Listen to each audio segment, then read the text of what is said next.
Hi, welcome back to the course Foundations for Machine Learning, and in this current module we are exploring the programming foundations that you have to build so that you can become better at machine learning using Python. So this lecture focuses on classes in Python. In my opinion, classes is probably the most confusing aspect of coding in not just in Python, in any programming language. Mostly for beginners, not for experienced people. So this lecture we will explore what exactly are classes and why are we using them, and we will also later explore usage of these classes when you are building ML models in Python. So class is like a blueprint, and the reason why I say blueprint for objects is the following. So just have a look at this. So here you have two objects, student1 and student2. In student1 there are three attributes: the name, roll number and department. Student 2 also has three attributes: name, roll number and department. Now class is the data structure which holds the blueprint of student 1 or student 2 or any other student which these three attributes, where the first attribute is name, second attribute is roll number and third attribute is department. Now think about another one, right? Let's say you are storing information about books, and a blueprint of a book, meaning a book, the metadata of a book might contain information about its author, the name of the book, let's say price in dollars, maybe page numbers. There are a bunch of information about a book. So here, if you have a class named book with author, book name and price in dollar as the attributes, then you can have book 1 as the first object of this class book, book 2 as the second object of this class book. Book 1 has attribute Cal Newport, deep work and 24, so author name, book name and price in dollars. Book 2, author name, book name and again price in dollars. So this is what a class is. So in class you can define variables of similar attributes. It can be, you can include integers, you can include strings, you can include functions, anything you can include inside these inside the definition of this class. So you can reuse it again and again and again. So even if you are defining 300 students, you don't have to create separate objects for that. All the objects can be the instances of this structure called as class. I know that you probably won't still be, if you are learning about class for the first time, you are still a little bit confused, I know, and that confusion will be gone when we are coding this. So don't worry about that, but basically just try to understand that class can hold different data types, it can hold methods, and you can replicate, you can create multiple instances of this class. So here student 1 and student 2 are two instances of this class student. Similarly here book 1 and book 2 are two instances. The name of these instances can be anything. Here I just named them as book 1 and book 2. So let us go ahead and start with the definition of our first class. So for that I'll go to Google Colab, colab.research.google.com, and I will open a new Google Colab notebook. So plus new notebook, and once this opens we can basically define this class called class book, and inside that we are not writing any code. So it's basically an empty class, but this keyword acts as sort of like a placeholder. So if you don't have the code yet, anything yet in the class, you can still define the class but put pass in that. So so classes in Python, so class book, and just write pass. So this is our first class that we define, and we can now define certain attributes. So one thing is the name of the classes, it follows something called as camel case. So camel case is something like this: the starting letter can be capital, but if there are two words which define the name of the class, sort of like it, if the variable name is sort of like two words, so let's say the name of this class is, instead of book, let's say it is called book class, then instead of writing like this or like this or like this, you can write it as B capital and C capital, book class, right? Like this you can write. So this is called as the camel case convention. There are different camel case conventions itself. So if you Google camel case and go to images, you will see that this is also a camel case, one type of camel case. So we can use whichever convention is better, but it's better to follow convention than make things random. So we will be following this convention. And now let us create an object. Object is basically an instance of the class. So if it is book class, so here maybe I don't want book class, I just want book. Okay, I'm not going to define anything. Let us keep it as such. The recommendation which you saw just now came due to Gemini. Now in the book class, with the book class, let's say or let's say book1 equal to book. So here what we are doing is we are calling this class and saying that book1 is an instance of this class. Okay, so book1 is defined, and we can print this book1. So print book1. This will print basically the object. In our case, this object has nothing. The book1 instance of the book class holds nothing, no attributes, because this is an empty class. We just said pass. So when we print book1, nothing will be displayed. Now what we can do is we can add some attributes, right? So far we had no attributes. So let's say we define an attribute called category, and we can do one more thing, which is define a function within the class. So this is a method which is defined inside the class. So this is also possible.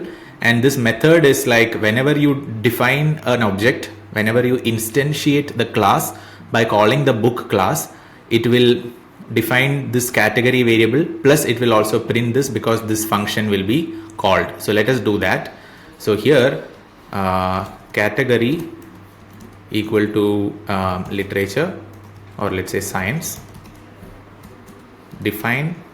So this is the function name, print category of self. So here the reason why you are adding self as the argument is because when you are defining any instance of the class book, it can be book 1, book 2, book 3, etc. Then here you are saying that call the print category by referring to that particular instance that you are creating at that moment. So this is print the book category is space then category variable. So this is how we can define the class, and then here we again instantiate, and when we print we can book 1. This should be book.category because category is inside the class, which means when you are referring to it, you have to have book.category, and then what we can do is instead of just printing this object book1, we can print the attributes separately. So let us first print book1.category. So book1.category should be science, right? So the value of the category attribute inside the object book1, which is an instance of the class book, that is what we are printing. Similarly, we can also call the function book1.print category. So we are now calling this function, and just like how we call a normal function, and here you see the function is getting executed and it prints the book category is science. So this is how you instantiate a class. We can instantiate an object within the class. So here, just by saying print book1, it will not print the category and it will not call the function. Book1 has both category attribute as well as this method, print category method. So here we are calling them separately so that we can print the output of whatever the value that this guy holds and whatever is the value that this function is supposed to return, or the value of whatever the function is going to do. So here when you call the print function, inside there is a print command, so that will print. Okay, so fairly straightforward till now. So that is what we do here. We instantiate the book class by naming the object as book1, my book, and then we call mybook.showCategory. So this is the method inside the class. Then if you want to print the category attribute within the my book object, you can call it like this. Okay, fairly straightforward. Now there is it is very likely that often you want to define the category science not inside the class itself, because sometimes some books may be of science category, some may be fiction, some may be biography, some may be drama. There are many different categories, right? So what if you don't want to hard code a category like this, because then every single object, its attribute value will be science. You don't want that. You want different objects to have different attribute values for the attribute named category. For some objects you might want it to be science. For some objects you might want it to be social studies, different, right? So let's see how to do that. That is why you will be using this init method. So you might have come across this in Python many times, and here what is being done is, in the book class you are defining this init function, initiate function, with title, author and pages. Self is passed automatically, like self is passed by default, because when you are instantiating the book to say let's create an object called book 1, then this self will refer to that particular object that is being created at that moment. So self.title means the title attribute of the variable named book 1, I mean object named book 1, will be referring to this guy. Similarly, author will be referring to this guy.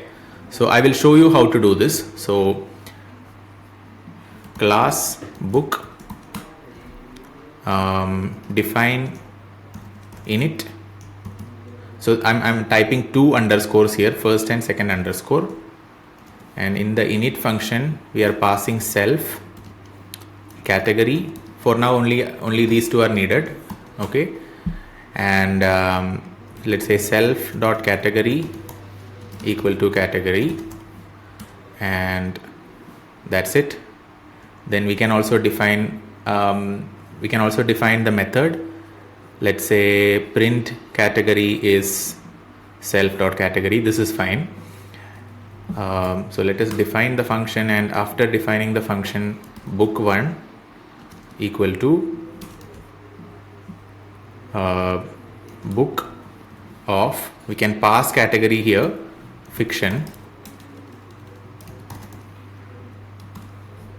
And now if we are printing book 1 dot category, this will print fiction. Similarly, if we print, or not print, if we call the function called book 1 dot print category, it will print the category. The book category is self dot category. What is self dot category for book 1 object? The category is nothing but whatever we passed here is fiction. So the book category is fiction. So this is how, instead of explicitly defining the category, which is what we had done here, we explicitly define that the category attributes value is science. We don't do that. We pass it like this whenever we are instantiating the class. So here this book 1 is an instance, which is an object of this class, and we are passing the attribute value here. What if there are more attributes? What if there is title? Then here we can say self dot title equal to title. Okay, and then what we can do is print the book title is self dot title, and then what we can do is we are first defining self dot category. So first pass category, then put title. So let's say this category is productivity, and book name is called deep work. Then we can define the class, define book 1, and then it says productivity is the book 1 dot category. So here we can print like the value of the attribute category is equal to book 1 dot category. Then this will simply call the function, and inside that function, self dot title. Yeah, inside that function there are two print functions. How about one more attribute is there, right? There is the value of attribute title is book1 dot title. So this will print title as deep work. So this is how you can pass the category and title as variables when you are instantiating the class. What if you switch the order? If you switch the order, it will be like this. Then deep work will get assigned as a category and productivity will get assigned as a title. So that is not correct. The other thing that you can do is here you can say title equal to deep work and category equal to productivity. So if you define like this, then it does not matter the order in which you are passing. So here you can pass title first and category second. You are explicitly saying what is the title and what is the category. So here even if you put this first or the other one first, you are not going to mess up the code. So here also category is productivity and deep work. But if you don't mention this explicitly, then the order in which you are passing the productivity and deep work, the values of the attributes matter. Okay. All right. So now let's go to the next part. There is a concept called inheritance. So in inheritance, you can create another class, a new class, which will kind of borrow or inherits the attributes or functions, which are methods in an existing class. So let's say we are creating an ebook using this current book. So this book class has some attributes. Now let's say ebook has some other attribute called let's say pricing or online pricing or something like that. So now let us copy this here. So we have the book class and then we have, let's say, ebook class. This is the other camel case, right? First letter is not small.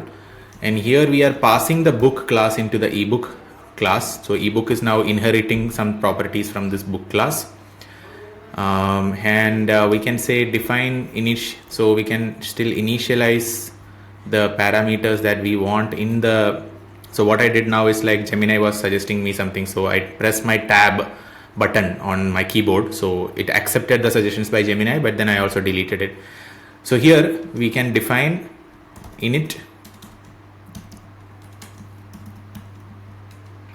self category title.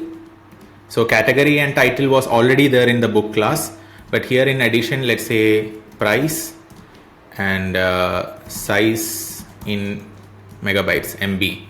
So let's say these are the extra attributes. Then what we should do is first we should initialize the parameters which was already there in the parent class. So parent class book had the title attribute and the category attribute, right?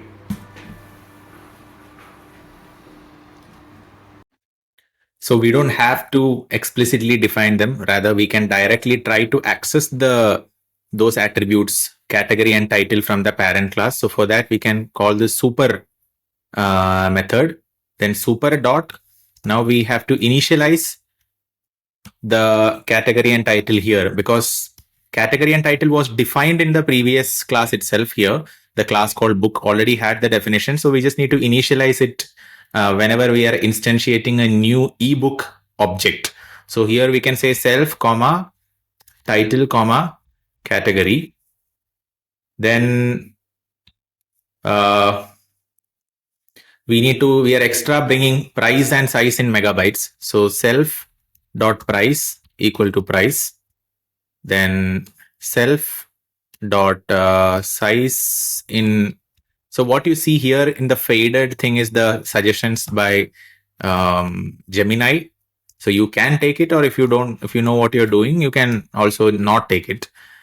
Self dot size in MB equal to size in MB. Now the other thing is we should also define the function for printing. So define print attributes, and here we are passing self. We want to pass all the attributes. We don't want to pass all the attributes because we are defining this function here only. So define and then print statement, print the value of title attribute is, then we say self dot title. Similarly, print the value of category attribute is self dot category. Print the value of price attribute is this dot price. Similarly, the last one is size in megabytes. This attribute is self dot size in megabytes. Okay. So that is the ebook class. So I think the definition is complete. I don't think I'm missing something. Now all we need to do is instantiate this class. So what does that mean? That means create an object based on the ebook class. So let's say book2 equal to ebook of, and what are we passing? We are passing these things: category, title, price, and size in megabytes. So let's say category equal to productivity, title equal to deep work, then price equal to, let's say, $24, megabytes size, let's say it's 2.2 megabytes. Then, okay, type error, category, title, super init self title category. Okay, 4 were given. That is because I guess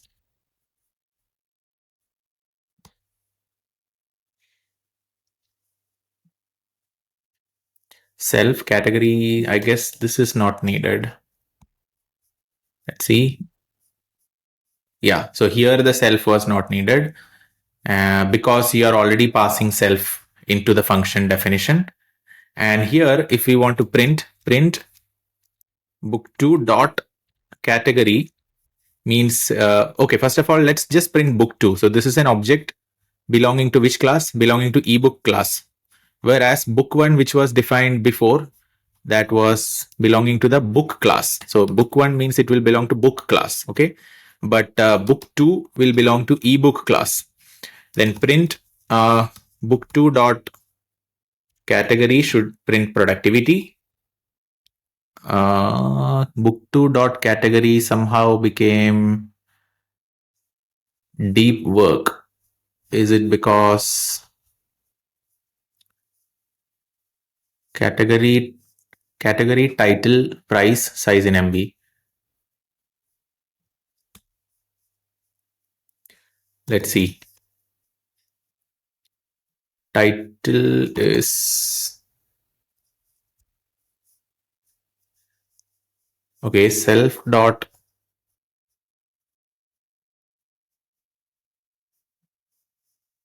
I think here it should be category comma title, because we are passing category and then title. And now let us see if it works properly. So title is deep work and category is productivity. Okay, correct. And book2 dot price is 24 and size in MB is 2.2. Okay, so this is the ebook class. Now let's try to define one more, perhaps class called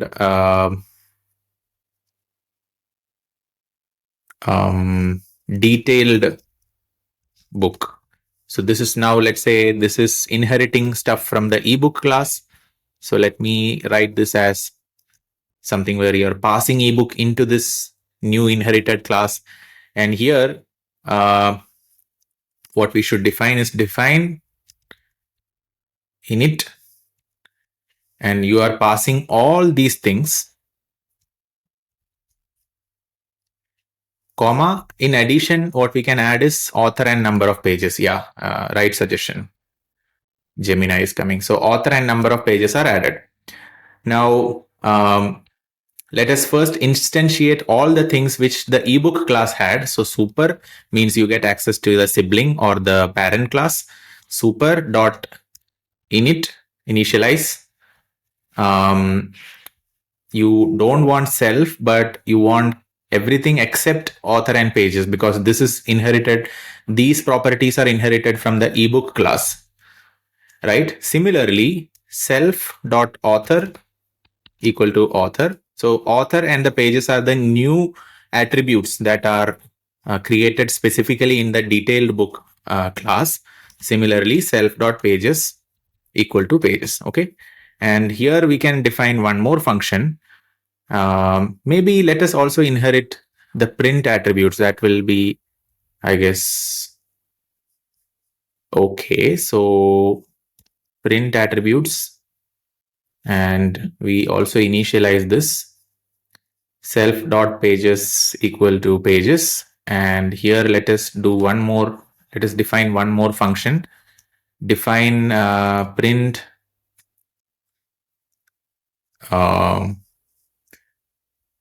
print new attributes. And here we are only passing self.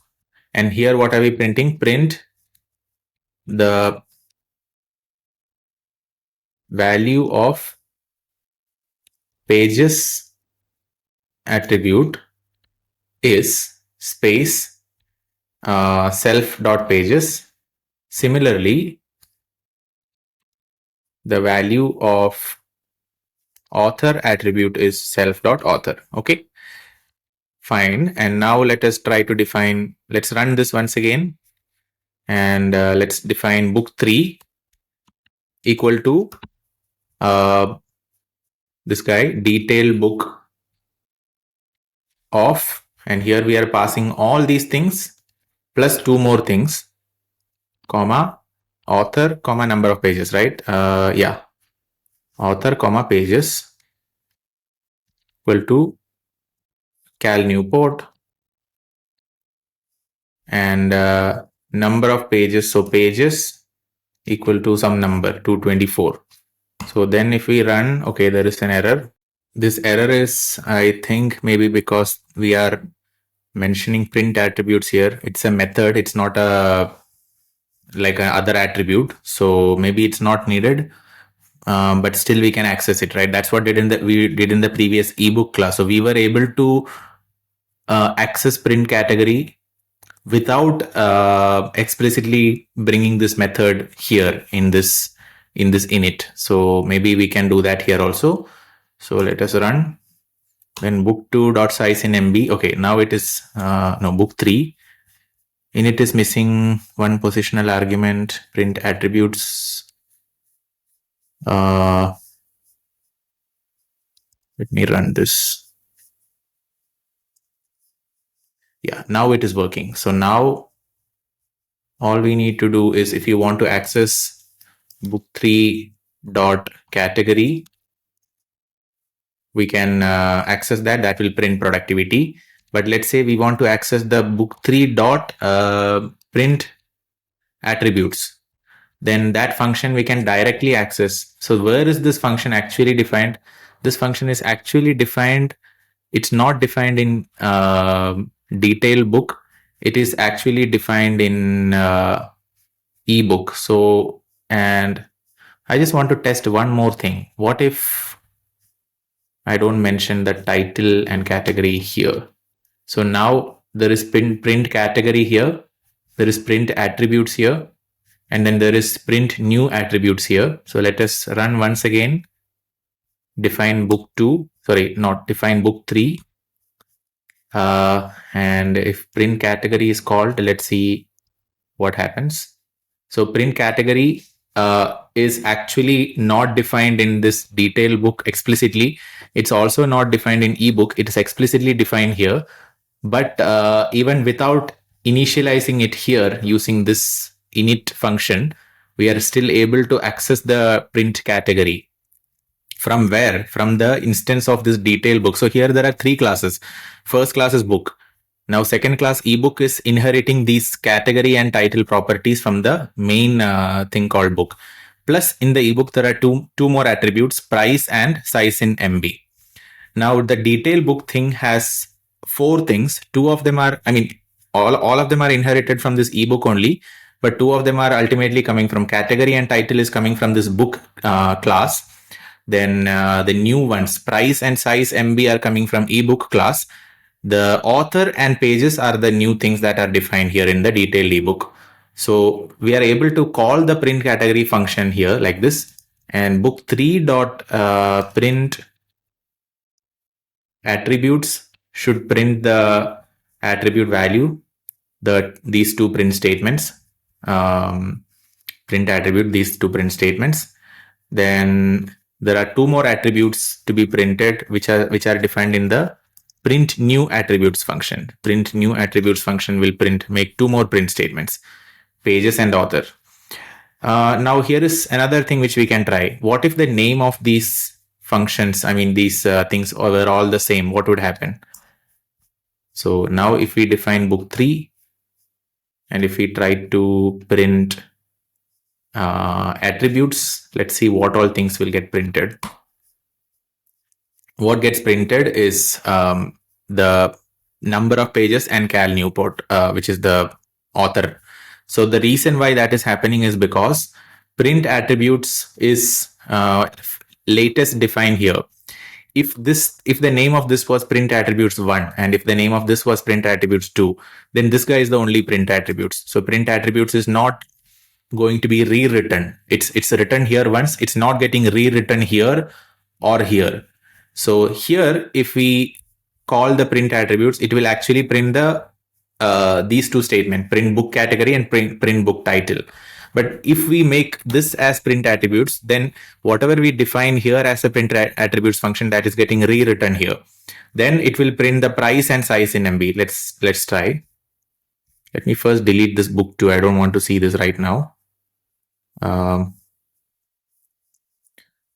Book 3, and then when I'm printing attributes, it will print the price and size in MB. Now, what if this is instead of print attributes 1, this is also print attributes, then this is also rewritten into this. So then what happens is it will print pages and author. Whereas if we want to access all these functions, it's better to name them as something different. So here I can say this is book, print attributes book. Then here this is print attributes ebook, and this is print attributes detail book. Then we can simply name it like that. So print attributes book, print attributes ebook, and print attributes detail book. Something is missing. Print attributes detail book.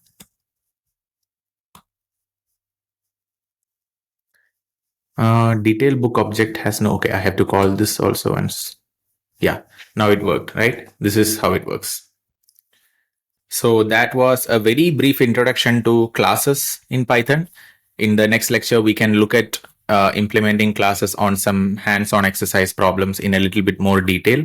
So with that, let us wrap up this lecture, and we will continue to work on Python throughout this programming fundamentals for machine learning. So in the last part of this particular module, what we will be looking at is how these classes are beneficial for if you want to build a code for building an ML model for training or something like that.